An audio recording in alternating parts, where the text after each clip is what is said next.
the pace unfolded, you know, rapid pace. I felt like, you know, when I saw the numbers that came up with the quarter and the half, I was like, well, I just hope we're far enough off it. I think we were laying in 7th at that point.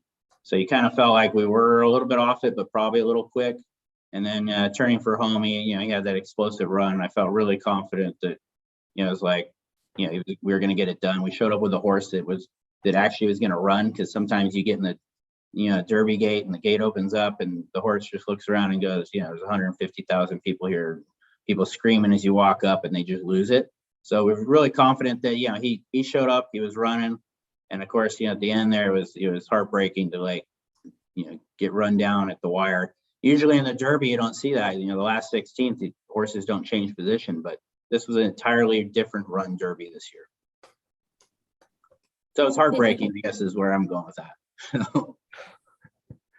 Mike, did you have a follow-up? Yeah, did you feel like you had it won until, like, what point? Really, the final couple strides? Or yeah, I felt like, you know, you had Zand on, which was, you know, a horse we were kind of tracking, and you felt like you had him at bay, and you know, it looked like we were going to get it done. And then, you know, I kind of saw that horse sneaking up on the rail, and it's like, you know, I've watched a billion races, and you just have that, like, sinking feeling, like, oh, we're gonna get caught here.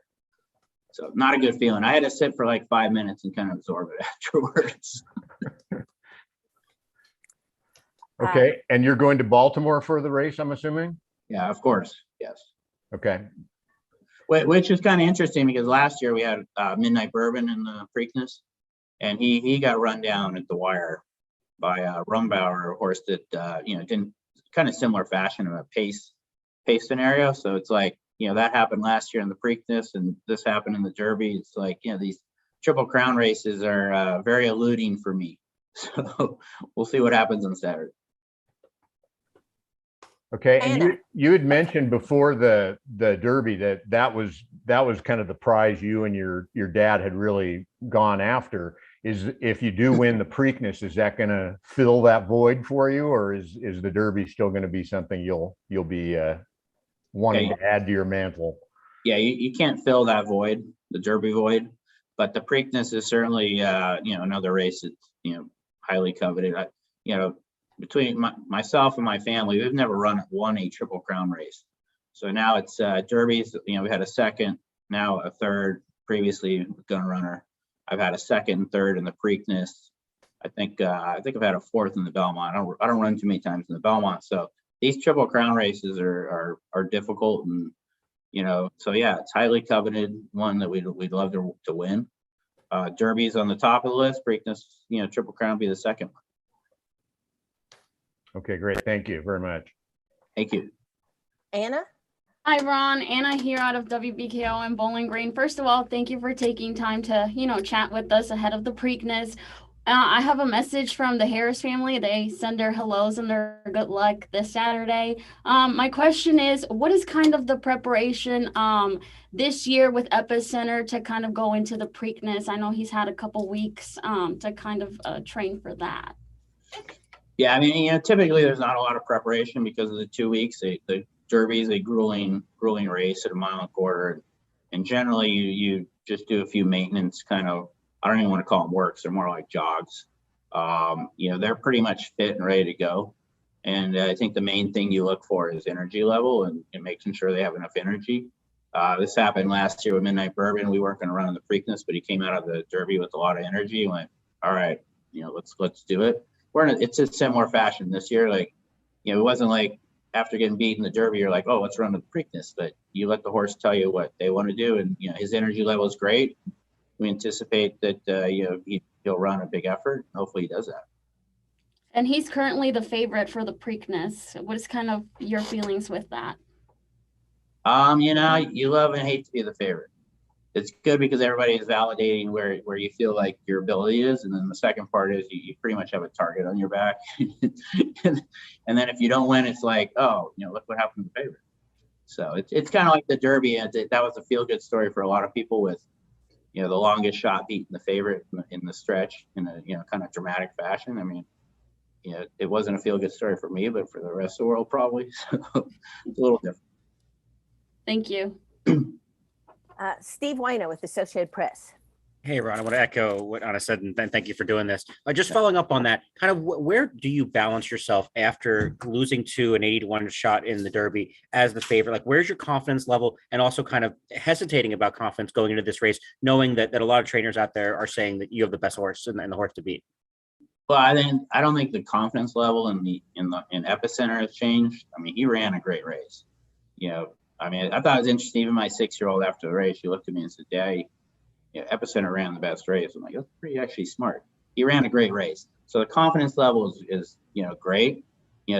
But with any big race, you just hope you show up and run. And so I think if he shows up and runs, then we're in a good position. Lexi? Hi, Ron. Lexi Schweiner with WNKY 40 here in Bowling Green again. Thank you so much. So I want to kind of follow up. You said there's not that much prep because the Derby is such a grueling race, but are you going in with any different strategies? Is your jockey in a different mindset for this race? I don't think it's a different mindset. I mean, he's a very versatile horse. We anticipate we'll sit off the pace. I mean, I would anticipate we're in probably third or fourth, and it's a differently run race. 16th of a less in distance. So I don't think there's much different strategy. He's very versatile. If the pace doesn't unfold, he can find himself on the lead. I don't anticipate that happening, but that's what's nice about bringing a versatile horse, to the race, to any big race, is you have options, and he's got options. And what are you looking forward to most in the Preakness? Well, winning. Good answer. Especially after last year, running second with Midnight Bourbon, that was another tough loss. So, improving on that position, I think, is what we're looking for. Thank you. Thanks. Cameron Drummond with the Herald Leader. Much for the time you're giving us today. I know you kind of mentioned and described, the immediate aftermath of the Derby and your emotions, but just over the last 2 weeks, I guess, how long did it kind of take you to get over that and begin pointing toward the Preakness and just kind of the emotions of the last 2 weeks as you move toward another Triple Crown race?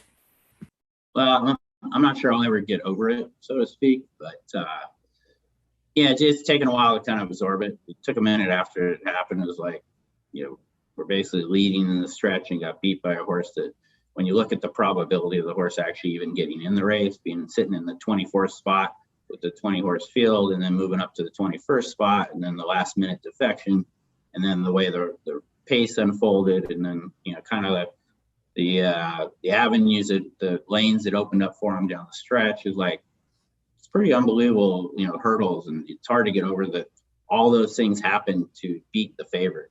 And so it's, I don't think I'll ever really get over it from that perspective. But nothing, and I don't want to take anything away from the winner. They ran a great race, and they ran a race against the pace, and they prevailed. It's just, that happens in horse racing. We have Mohammed. Mohammed Mod from WKO. Good to talk to you again. Again, obviously, as everyone's mentioned, not the result you wanted. But, earlier we talked about what would this mean, to South Central Kentucky, Bowling Green, where maybe people might not think of horse racing when, this area comes to mind. But, you got to at least feel good knowing that the people in Bowling Green got to have something to be excited about. And how exciting is it knowing they're going to have another good race to look forward to with you being the favorite? Listen, I'm always excited when we create new racing fans. I feel like, the legacy of this horse coming from Bowling Green originally really helps kind of enforce that, and maybe hopefully brings some people into racing that maybe previously didn't have the interest level. And so it is kind of a fun fact, and I'm really enjoying the fact that the horse came from Bowling Green. It's just fun all the way around. Steve. Thanks, Jenny. Thanks, Ron, for your time this afternoon. Two questions for you. First, I realize a lot can change between now and Saturday night, but what is your plan for Epicenter's future? Are you envisioning him running in the Belmont and having a lengthier 3-year-old campaign? Well, I think when after the Derby, I think the number one thing was like, we got to turn the page and really look at making him the 3-year-old champion. I think the Preakness plays into that plan. we can't really think beyond the Preakness until after the Preakness, because it's a little bit like I alluded to with the, coming out of the Derby. It's like, let the horse tell you what they want to do. If he comes out and he's got a lot of energy and we feel like we can be competitive, then that would be the path. The alternate path would be, give him a little bit of a break, look at the 3-year-old championship plan and say, is there races like the Travers or something else that might get him to the Breeders' Cup? So we really kind of map out the next goal. So the Belmont wouldn't be the immediate goal, but it might be an avenue to get to the ultimate goal. So I hope that answers your question, but it's really, you wait and see what the horse tells you. Okay, I appreciate that. And then my second question is not necessarily, it's not Epicenter related, but Adam Koenig, state representative from Northern Kentucky, lost re-election earlier this year. He's been a key legislator, especially for a lot of things gaming and racing. What kind of impact has Adam had on racing, and is there any concern moving forward without his presence there in Frankfurt? Yeah, an absolute concern. I mean, I find it interesting you brought that up, because I thought that was a devastating loss for somebody that's been a great advocate for racing. Kentucky, when you look at Kentucky politics, horse racing should be one of the #1 things. It's an important industry for the state.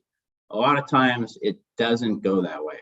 And so when you lose a guy like Adam Koenig, it hurts racing overall. So that's something that's very concerning moving forward. I think we lack in Kentucky some of the support for racing that I believe it should have. It's a very important industry, but they don't usually treat it like that. Thanks. I'll just interject that Adam is going to be at the Preakness. Yep. Where Max. Hey, this is Patrick Carey with WNKY Sports and Bowling Green. I guess my question is, what's the energy level been like with trainer Steve Asmussen since the Derby? And has it been more dialed in since losing the Derby, ready for the Preakness, or are you guys still kind of running with the same mindset? We're running with the same mindset. We couldn't be more motivated, pre-loss, after the loss. I mean, we're always pretty motivated. I think where we're really motivated now is let's go find the next Derby winner. So, I've had conversations like that. It just kind of motivates you to let's go find the next needle in the haystack, because that's really what it is when you're buying a horse. 20,000 horses born every year. One's going to win the Derby. So really, it reinforces our motivation. Max, did you have another question? No, that's it. Okay, we got Paul Miles with HAS Radio. Hey, Ron, is there, for you and your team, is there less pressure, fewer butterflies going into this race, even as a favorite, as opposed to coming into the Derby as the favorite, and the fact that there's not a Triple Crown on the line Saturday? Yeah, I think the only thing that's a little bit less is the fact that, the Derby is the Derby. The Preakness is the Preakness. You have less horses. You have more variables in the Derby. So I think there's a lot of more butterflies from, hey, we can get beat out of circumstance, which is basically what happened, versus the Preakness where you have 9-horse field versus 20 horses, less things can happen. So I think I get a little more nervous with the unknown variables than the known variables. And I think that's the difference between the Preakness and the Derby.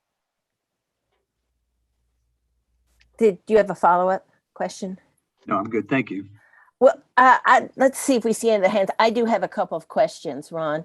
One is, this is from EJ Clark with Kentucky Winter Circle Radio, who had a conflict and wasn't able to participate on the call, but he wants me to ask you, can you talk about balancing your various roles that include owner of Epicenter, owning half of 2 super sires in Tappet and Gunrunner, as well as being a racetrack owner, your other gaming businesses and restaurants, real estate developments? Most horse owners don't come close to being involved and invested that heavily in so many areas of the equine industry, being a horseman and a track owner, plus managing a myriad of other business interests. So I guess this question is, how do you balance it all? Well, I mean, they're all intertwined, really. The breeding operation really supports the racing operation, or I should say the racing operation supports breeding. It's intertwined. Kentucky Downs obviously is a racetrack, race asset. They all kind of circle around gaming. The slot machines or HHR machines at Kentucky Downs really provide all the purse money So it's all pretty much intertwined. I don't know if there's a balancing act. It's really, I kind of go where, you know, I spend my time where it's most needed. So wherever we have issues or needed decisions or something like that, you know, but it all feels to me very entwined. Like, you know, anything from breeding all the way down to the parimutuel machines at Kentucky Downs. I mean, it's all to me a lot of the same stuff. It's just wearing, you know, little different hats.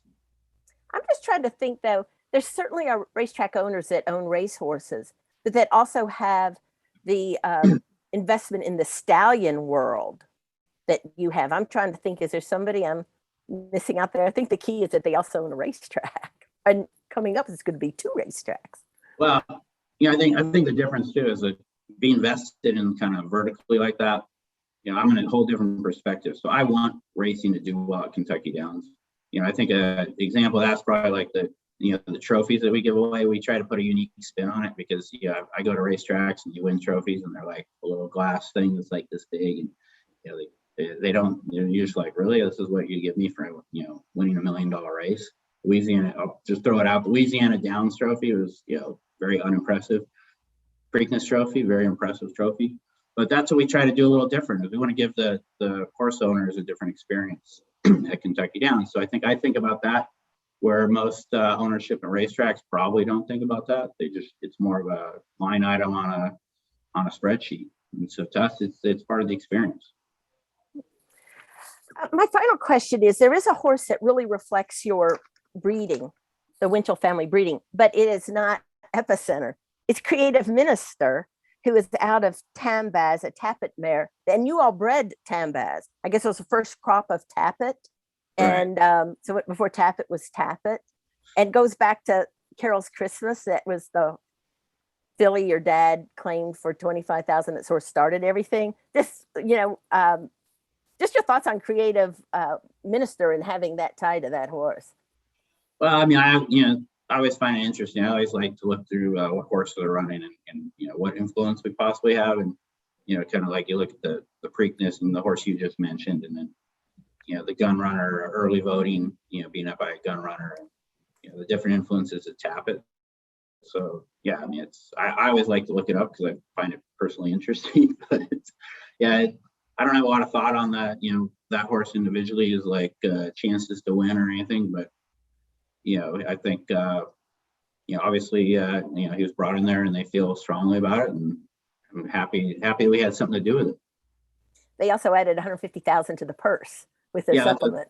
That doesn't hurt either. They're very confident. I appreciate the confidence. Does that? Okay. Do we have any last chance? Okay, Anna, we got another question from Anna. Okay, Ron, I know we focused a lot about the Preakness and kind of racing Epicenter there, but talk to me a little bit about September. I know you guys are typically there at the yearling sale. What's kind of be the mentality this year going into there?